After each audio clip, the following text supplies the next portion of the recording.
warahmatullahi wabarakatuh. Sejahtera bagi kita semua. Saya Dela Rahmatika, mahasiswa dari Prodi Pendidikan Guru Sekolah Dasar Fakultas FAIP. Hadir hari ini membawa suara bukan hanya sekedar suara pribadi, tapi suara kita semua.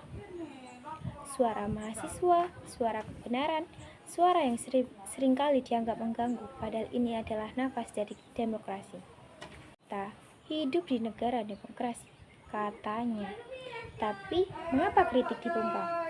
Mengapa yang bersuara justru dibungkam? Bahkan dilabeli pembuat gaduh, pencemar nama baik, atau bahkan penghasut. Apakah demokrasi kita hanya sebagai slogan di produk kampanye? Apakah suara rakyat hanya boleh terdengar saat pemilu, lalu dibungkam hingga 5 tahun ke depan? Mahasiswa bukan musuh negara. Kami adalah alarm ketika kekuasaan lupa arah. Kami adalah cermin yang menunjukkan wajah asli dari sistem yang pincang.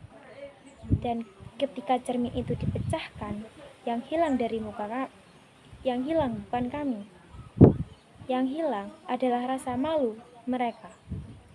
Dan ketika cermin itu dipecahkan, yang hilang bukan kami. Yang hilang adalah rasa malu mereka. Wahai generasi muda, apakah kita akan diam ketika kebebasan dirampas secara halus?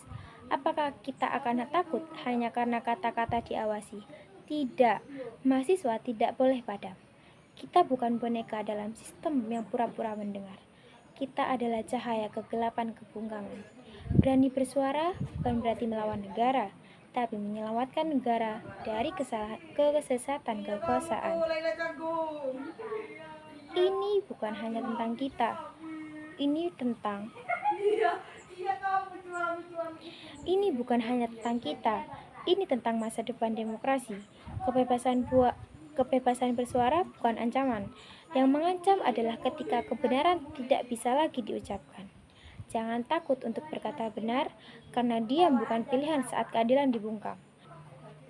Mari mahasiswa, mari anak muda Indonesia bersuara sebelum suara kita benar-benar ditiadakan. Wassalamualaikum warahmatullahi wabarakatuh. Hidup mahasiswa, hidup rakyat Indonesia.